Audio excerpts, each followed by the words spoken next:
Hello guys, welcome to our YouTube channel DT academy. और आज के इस वीडियो में बात करने वाले हैं एचपीसीएल के रिफाइनरी डिवीजन के जूनियर एग्जीक्यूटिव पोस्ट के बारे में, जिसका लास्ट डेट एप्लीकेशन फॉर्म भरने का ऑलरेडी एंड हो चुका है। और आने वाले महीने में यानी कि अगस्त के मिड में या फिर लास्ट तक इसके एग्ज़ाम होने के हायर चांसेस हैं। तो be ready for this opportunity. इस बार जूनियर एग्जीक्यूटिव की पोस्ट काफ़ी अंतराल के बाद आई है, और इसके पे और perks आपने ऑलरेडी नोटिफिकेशन में इसके एडवर्टीजमेंट में देख रखे होंगे, जो कि काफ़ी बेहतर है। तो मेनली आज वीडियो हम बात करने वाले हैं एलिजिबिलिटी क्राइटेरिया के अलावा जो पेपर पैटर्न है। तो पेपर पैटर्न के अंदर वो कॉन्सेप्ट है जिसको हम लोग नेगलेक्ट करते हैं, और बाद में पता चलता है कि इसकी कितनी वैल्यू थी। So let's start with the today's topic, that is the HPCL refinery division और for the post of junior executive. So let's start in the next slide. So yes, as you can see on the screen that हमने इसमें clearly देखा है कि ये advertisement, जो latest advertisement है, उसमें आपको साफ साफ दिख रहा है कि ये जो जूनियर एग्जीक्यूटिव की पोस्ट है उसकी सिलेक्शन मेथोडोलॉजी क्या लिखी हुई है, वो कि कंप्यूटर बेस्ड टेस्ट है। जिसके बाद फर्दर और स्टेप्स होंगे, ग्रुप टास्क, पर्सनल इंटरव्यू और प्री एम्प्लॉयमेंट मेडिकल एग्जाम और फिटनेस फिटनेस एफिशिएंसी टेस्ट, जो कि ये एग्जाम के बाद की चीज़ें हैं, बट ये भी वैल्यू रखती है। इसके लिए जो भी अपडेट और नोटिफिकेशन रिक्वायर्ड होगी, वो इस चैनल पे टाइम टू टाइम अपडेट कर दिया जाएगा। फिलहाल हमें ये जानने की ज़रूरत है कि हम कौन सी चीज़ों को मिस करते हैं जो कि हमारे लिए बहुत इंपॉर्टेंट है ड्यूरिंग द एग्ज़ाम।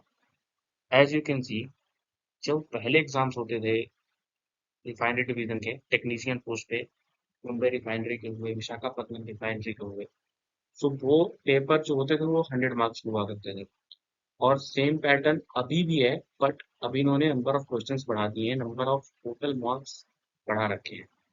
अभी 85 85 यानी 50-50 रेशियो में तब भी था, बट अभी इन्होंने नंबर ऑफ क्वेश्चन बढ़ा के 170 कर दिए हैं।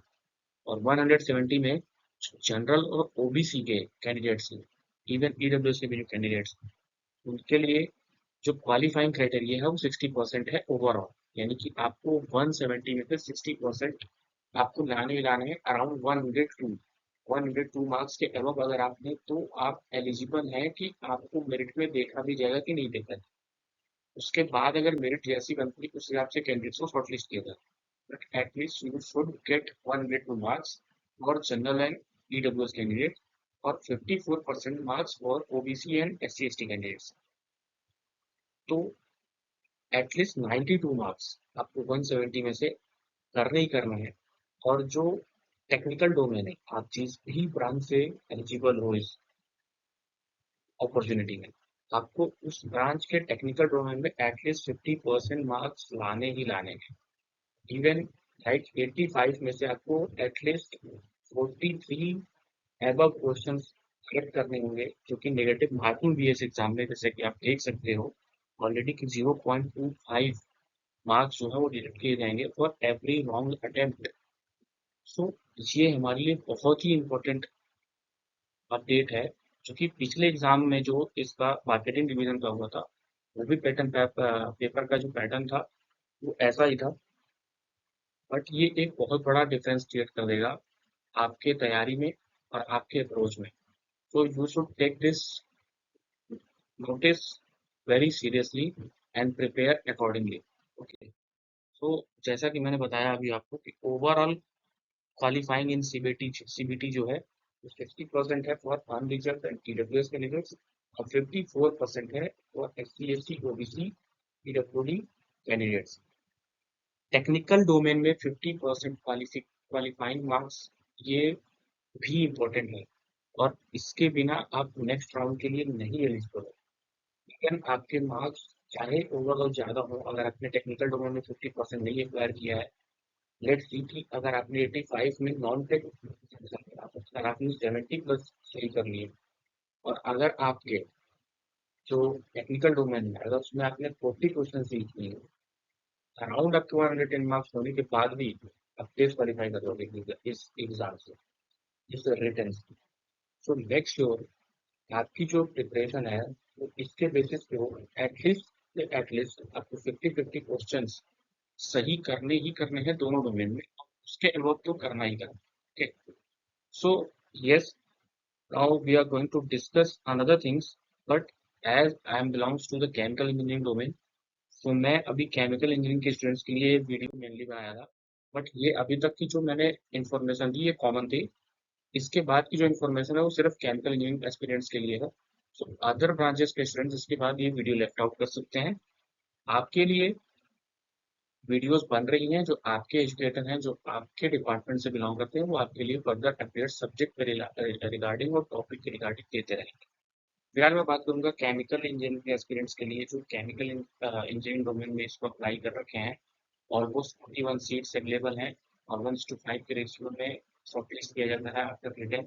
सो around 210 students, 205 to 210 students shortlist होंगे इस पूरे अपॉर्चुनिटी, ये जो वैकेंसी आई हुई है एचपीसीएल के लिए। आपको इसमें इंटरव्यू देने का और जो भी इसके जीडीपीआई के फर्दर स्टेप्स हैं उसमें इन्वॉल्व होने का आपको अपॉर्चुनिटी मिलेगा। बट जो टेक्निकल सिलेबस जो केमिकल इंजीनियरिंग के लिए डाला गया है, उसमें भी जो कुछ टॉपिक्स ऐसे हैं जो हम अपने सब्जेक्ट्स के ड्यूरिंग नहीं पढ़ते हैं, या पढ़ते नहीं है तो इसके साथ पढ़ते हैं, या किसी अलग तरीके से अलग पैटर्न पे नहीं पढ़ते। लाइक कि आप देख सकते हो, मैंने यहाँ पे एचपीसीएल के ऑफिशियल साइट से ये सिलेबस निकाला है। वहाँ पे आप देख सकते हो कि जो पहला और दूसरा टॉपिक है इसके लिए कोई डेडिकेटेड सिलेबस नहीं है हमारे पास। क्योंकि जैसे कि इंट्रोडक्शन टू केमिकल इंजीनियरिंग और इंडस्ट्रियल केमिस्ट्री, हमने केमिस्ट्री पढ़ रखी है, बट वो हमने जो अप्लाइड केमिस्ट्री अपनी फर्स्ट ईयर में पढ़ी है वो इंडस्ट्रियल केमिस्ट्री नहीं थी सिर्फ, हमने उसमें फिजिकल, इनऑर्गेनिक और ऑर्गेनिक तीनों कवर किया था। इंडस्ट्रियल केमिस्ट्री थोड़ी सी अलग है, कैसे अलग है वो मैं अभी फर्दर इस वीडियो में एक्सप्लेन करूंगा।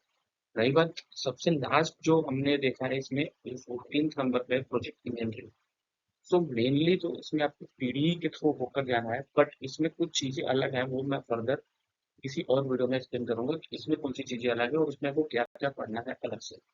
Okay, so let's move to the these two topics like introduction to chemical engineering और इंडस्ट्रियल केमिस्ट्री। तो अगर बात करें इंट्रोडक्शन टू केमिकल इंजीनियरिंग में, इसमें आपको role of chemical engineer in refinery, जैसा कि कुछ पेपर्स में केमिकल इंजीनियर और केमिस्ट के डिफरेंसेस में क्वेश्चन क्रिएट किए जाते हैं कि कैसे केमिकल इंजीनियरिंग के जो जॉब रिस्पॉन्सिबिलिटी है वो कैसे डिफरेंट है केमिस्ट से। So try to find out some points कि आप एज अ केमिकल इंजीनियर क्या डिफरेंट करते हो, और उस बेसिस पे आंसर देने का ट्राई करो, क्योंकि इस चीजों का अलग से कोई प्रिपरेशन करने की जरूरत नहीं है। आपको अपने कॉमन सेंस से ही इसके कुछ आंसर्स देने होंगे, बट अपने जॉब रिस्पॉन्सिबिलिटी एक बार गूगल के थ्रू या फिर किसी भी सीनियर्स के थ्रू आप एक बार गो थ्रू बोलो, कि अगर आपको एक्चुअल आइडिया हो कि केमिकल इंजीनियर इंडस्ट्री में क्या करता है, ताकि कोई कंफ्यूजन का सिचुएशन वहां क्रिएट ना हो जब आप एग्जाम दे रहे हो। ओके, सो आप कोई अलग से चीजें पढ़ने की आवश्यकता नहीं है, बट आप एक बार गो थ्रू बोलो कि रिस्पॉन्सिबिलिटीज क्या क्या होती हैं एक केमिकल इंजीनियर की रिफाइनरी में। ओके, मैं भी इसको एक्सप्लेन कर सकता हूँ, बट मैं चाहूंगा कि आप लोग खुद से करो एक बार, ताकि आपको सर्टेन लिमिट से ज्यादा चीजें देखने का मौका मिले और एक्सेस ज्यादा मिले। ओके, तो go for it. Differences between unit operation and unit process, ये तो most most most important topic है। अगर इंट्रोडक्शन टू केमिकल इंजीनियरिंग से अगर क्वेश्चन फ्रेम होंगे और होंगे ही होंगे कुछ, ये जो तीन मैं टॉपिक बताया आपको, industrial chemistry, introduction to chemical engineering और जो प्रोजेक्ट इंजीनियरिंग है, कम से कम 85 में से 7 to 8 क्वेश्चन तो इन तीन टॉपिक से आने ही आने हैं।